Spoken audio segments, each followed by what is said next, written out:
भरत जी ने कहा, बोले सरकार आप कृपा करके चलिए हमारे साथ में, अब हमारे मन में और कोई इच्छा नहीं है।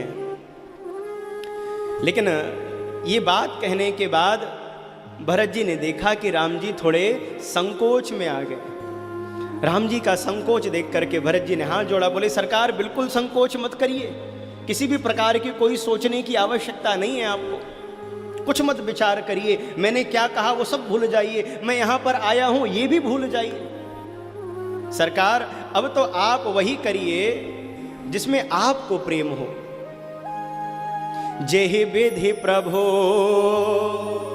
प्रसन्न मन होई, करुणा सागर कीजिए सोई। सरकार जिसमें आपकी प्रसन्नता हो ना आप वही करिए, मेरी कोई इच्छा नहीं है, मैंने कुछ कहा सब भूल जाइए आप। यही विधि प्रभु प्रसन्न मन होई, करुणा सागर कीजिए सोई।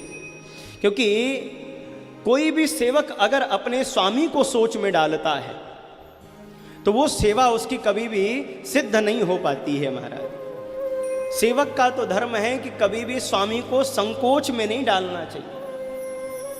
कहा गया है कि प्रेम का निर्वाह तभी होता है जब हमारे हृदय में काम का, क्रोध का, लोभ का, मोह का, ईर्ष्या का, द्वेष का गंध मात्र भी हमारे अंदर न हो। प्रेम तभी पुष्ट होता है।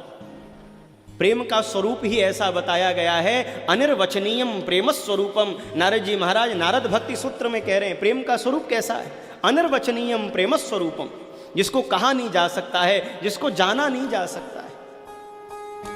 प्रेम तो वही है महाराज जो कहना भी न पड़े, इशारा भी न करना पड़े और समझ जाएं। भरत जी महाराज समझ गए कि मेरे रघुनाथ जी यहाँ पर थोड़े असहज हो गए।